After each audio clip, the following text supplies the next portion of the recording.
маңызы. Қазір мен сіздерге сынып жетекшілерге және пән мұғалімдеріне қалай оңай есеп құрастыруға болады, сол туралы видео түсіргім келіп отыр. Ол үшін есептер батырмасын басамыз. Содан кейін мына жерде сыныптар дегенді таңдаймыз. Осы жерде сыныптардың ішінен өзімізге керек сыныпты таңдап аламыз. 90-ды таңдаймыз.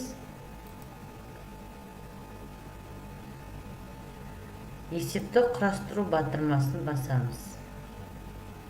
Мінекей, осы біз таңдаған сынып бойынша толық ақпарат шықты. Енді экспорттау деген батырманы басамыз. Сол кезде біздің сол жақ қаптырмамызға Excel форматта сынып туралы мәлімет экспортталды. Мінекей. Бұл жерде оқушылардың әр пән бойынша алған бағалары автоматты түрде жазылып тұр. Енді біз төмен қарай түскен кезде қараймыз. Бұл жерде бізде үлгерімі, үздік оқушылар, үлгерімі жақсы 4-пен оқитын, орташа тек қана 3-пен оқитын оқушылар туралы мәліметтер бар. Оны толтыру үшін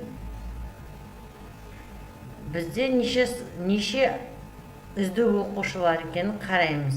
Мысалы, осы сыныпта бір үздік оқушы бар екен, белгілеп алайық.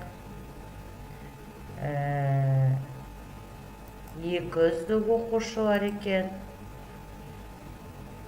3 үздік оқушы бар екен, 4 үздік оқушы бар екен,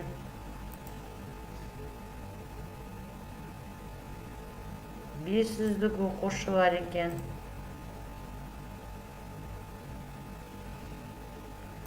6-7 үздік оқушы бар екен,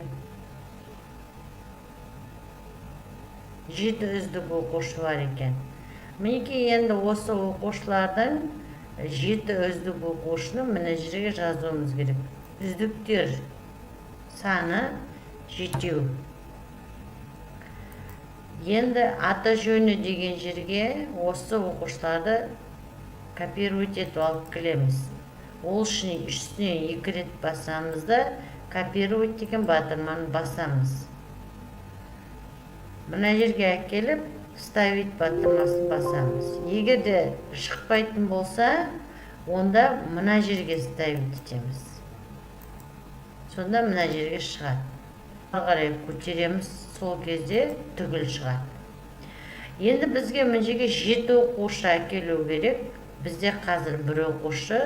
Ол үшін мына ұяшықтың төменгі жағын басып, вставить деген батырманы басамыз. Яғни 1 оқушы, 2 оқушы, 3 оқушы, 4 оқушы, 5, 6, 7. 7 оқушы сиятындай етіп, 7 рет вставить батырмасын басып, 7 оқушыға орын дайындадық. Сөйтіп 4-пен оқитын оқушыларды, 3-пен оқитын оқушыларды және бір ылғи 3-пен оқитын оқушыларды жазамыз. Болғаннан кейін мына жерге процентін шығарамыз. Яғни сыныптың орташа жалпы балы деген үстінен басамыз да, мына жерден басып процентін шығарамыз. Яғни, мысалы 56%. Пәндер бойынша жалпы балы дегеннің үстінен басамыз да, мына жерге жазамыз. 58%. Осылай жазып болған кезде, мына жерден пайыздық өлшеммен сыныптың үлгерімі туралы мәлімет беріледі. Содан кейін барып, оны сохранить етеміз. Сохранить етіледі. Осылайша мұғалімдерге де білім сапасын шығарып алуға болады. Пән бойынша мұғалімдер есептері батырмасын басқан кезде, пән бойынша мұғалімге батырмасын басамыз. Осы жерден пәнді таңдаймыз. Мысалы, тарих пәні. Мұғалімді таңдаңыз дейді. Мұғалімді таңдаймыз. Содан кейін 1-90-ды таңдаймыз. Есепті құрастыру батырмасын басамыз. Сол кезде мінекей пән мұғалімінің өзінің сапа көрсеткіші көрсетіліп тұр. Тағы да экспорттау батырмасын басамыз. Да, батырмасын басамыз. Мінекей пән мұғалімінің осы 2 сынып бойынша мысалы көрсетіліп тұрған білім сапасы көрініп тұр.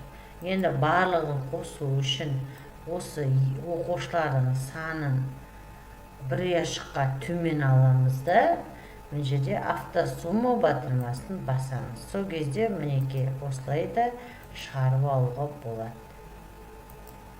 Осы түгел оқушының шетінен ұстап тұрып, бұлай төмен қарай тартатын болсақ, мінекей барлық оқушы 44, үздік оқитындар 7, жақсы оқитындар 18. Яғни 7-ге 18-ді қосып аламыз да 100-ге көйтіп 44-ге бөлеміз. Сонда бізде білім сапасы шығарылған. Мына жерден оларды да бүйтіп қоршап қоюға болады. Мінекей сөйтіп біздер мұғалім туралы есепті де осылай оңай шығарып